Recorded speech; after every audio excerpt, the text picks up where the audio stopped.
नमस्कार, मी अनुष्का आणि तुम्ही पाहताय राज्य लोकतंत्र। देशात लाखो विद्यार्थी रस्त्यावर उतरले। पेपर फुटी, भरती घोटाळे, रद्द परीक्षा, निकालामधील गोंधळ, प्रवेश प्रक्रियेतील विलंब। गेल्या काही महिन्यात शिक्षण व्यवस्थेतील जवळपास प्रत्येक कमकुवत दुवा समोर आला। या सर्व घटनांनंतर केंद्रीय शिक्षण मंत्री धर्मेंद्र प्रधान यांनी त्यांच्या पदाचा राजीनामा दिला आणि त्यांच्या जागी प्रल्हाद जोशी यांच्याकडे शिक्षण खात्याची जबाबदारी सोपवण्यात आली। त्याचवेळी परीक्षा प्रणालीत सुधारणा सुचवण्यासाठी इन्फोसिसचे सहसंस्थापक नंदन निलकेनी यांच्या नेतृत्वाखाली तज्ञ समिती नेमण्यात आली। पण त्यानंतर देशभरातून एकच मूलभूत प्रश्न विचारण्यात आला। 10 वर्षांहून अधिक काळ सत्तेत असलेल्या सरकारला आजही शिक्षण व्यवस्था सुधारण्यासाठी बाहेरील तज्ञांची गरज का भासते आणि सरकार स्वतःच्या चुका सुधारतंय की त्याच चुक्या एका नवीन पद्धतीने करते। आजचा विषय कोणत्याही व्यक्ती विरोधातला नाही किंवा सरकार विरोधातलाही नाही। नंदन निलकेनी यांच्या क्षमतेवर प्रश्नच नाही। आधार सारख्या जगातील सर्वात मोठा डिजिटल ओळख प्रकल्प उभारण्यात त्यांचं महत्त्वाचं योगदान आहे। तसंच प्रल्हाद जोशी हेही अनुभवी राजकारणी आहेत। प्रश्न व्यक्तींचा नाही तर सरकारच्या निर्णय प्रक्रियेचा आणि दूरदृष्टीचा आहे। गेल्या काही वर्षात देशाने काय पाहिलं? नीट वाद, UGC नेट परीक्षा रद्द होणं, विविध राज्यातील भरती परीक्षा पेपर फुटी, निकालांवरील वाद, न्यायालयात गेलेल्या भरती प्रक्रिया आणि लाखो विद्यार्थ्यांचं रस्त्यावर उतरलेलं आंदोलन। प्रत्येक वेळी सरकारने चौकशी समित्या, नवीन कायदे आणि सुधारणांची आश्वासनं दिली, पण विद्यार्थ्यांचा विश्वास परत आला का? हा प्रश्न अजूनही अनुत्तरितच आहे। याच पार्श्वभूमीवर प्रल्हाद जोशी यांची शिक्षण मंत्री म्हणून नियुक्ती करण्यात आली। पदभार स्वीकारताना त्यांनीही हे क्षेत्र त्यांच्यासाठी नवीन असल्याचं स्पष्ट केलं। त्यामुळे आता अनेक विद्यार्थी आणि शिक्षण तज्ञांच्या मनात प्रश्न निर्माण झाला। देशातील सर्वात मोठ्या शिक्षण संकटाच्या काळात सरकारने शिक्षण क्षेत्रातील अनुभव असलेले नेतृत्व का निवडलं नाही?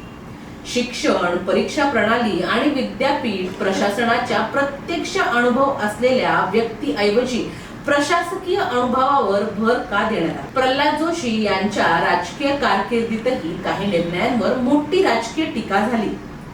केंद्रीय कोळसा आणि खाण मंत्री म्हणून त्यांच्या कार्यकाळात कोळसा खाण्यांच्या व्यापारी लिलावाचे धोरण राबवण्यात आले। या धोरणांविरुद्ध पर्यावरणवादी संघटना, कामगार संघटना आणि विरोधी पक्षांनी फार मोठी टीका केली आणि उद्योग समूहांना फायदा होत असल्याचा आणि पर्यावरणावर परिणाम होण्याचा आरोप देखील झाला। दुसरीकडे नेहमीप्रमाणे केंद्र सरकारने हा निर्णय ऊर्जा सुरक्षा, उत्पन्न वाढ आणि गुंतवणूक वाढवण्यासाठी आवश्यक असल्याचं सांगितलं। संसदीय कामकाज मंत्री असताना विरोधी पक्षांनी त्यांच्यावर संसदेतील चर्चेसाठी पुरेसा वेळ न देणं, महत्त्वाची विधेयकं घाईघाईने मंजूर करणं आणि विरोधकांच्या मागण्यांकडे दुर्लक्ष केल्याचे आरोपही केले। सरकार नेहमीप्रमाणे हे आरोप फेटाळत गेलं। याच काळात सरकारने परीक्षा प्रणालीत सुधारणा करण्यासाठी नंदन निलकेनी यांच्या नेतृत्वाखाली समिती स्थापन केली। हा निर्णय सकारात्मकही ठरू शकतो।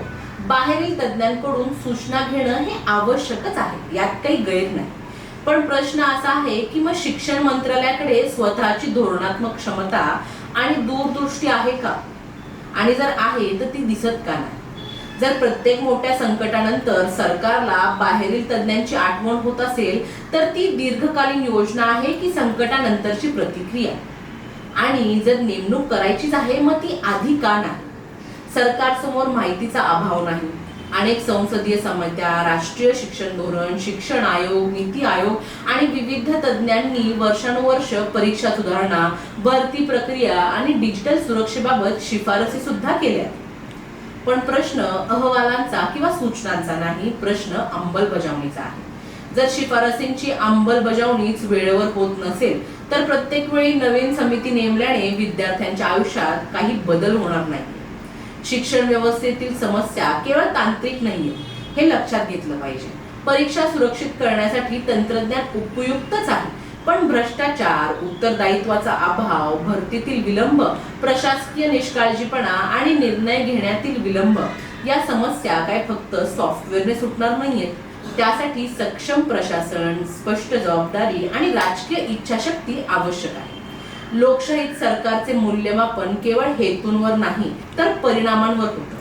जर लाखो विद्यार्थ्यांना पुन्हा पुन्हा आंदोलन करावं लागत असेल, परीक्षा पुढे ढकलाव्या लागत असतील आणि भरती प्रक्रिया वर्षानुवर्ष रखडत असतील, प्रश्न विचारणं ही लोकशाहीची जबाबदारीच आहे. आज भारताकडे जगातील सर्वात मोठी तरुण लोकसंख्या आहे. ही ताकद संधीमध्ये बदलायची असेल तर शिक्षण व्यवस्था विश्वासार्ह, पारदर्शक आणि वेळेवर निर्णय घेणारी असावी लागेल. अन्यथा विद्यार्थ्यांकडे पदव्या असतील पण रोजगार नसेल, परीक्षा असतील पण त्यांच्यावर विश्वास नसेल, डिजिटल पोर्टल असतील पण न्यायाची भावना नसेल. म्हणूनच आजचा प्रश्न केवळ प्रल्हाद जोशी किंवा नंदन निलकेणींचा नाही. प्रश्न असा आहे की भारत सरकार शिक्षण व्यवस्थेबाबत खरोखर दीर्घकालीन दूरदृष्टी असलेले आणि समाजहिताचे निर्णय घेण्यास सक्षम आहे का?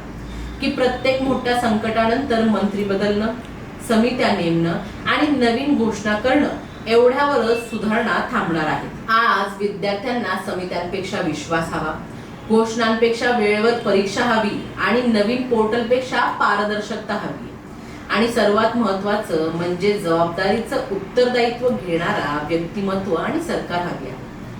या विषयावर तुमचं मत काय आहे?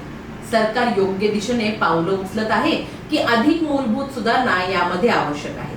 तुमचं मत कमेंटमध्ये नक्की लिहा. व्हिडिओ आवडला असेल तर लाईक करा, शेअर करा आणि अशाच सखोल विश्लेषणासाठी चॅनलला सबस्क्राईब करायला विसरू नका.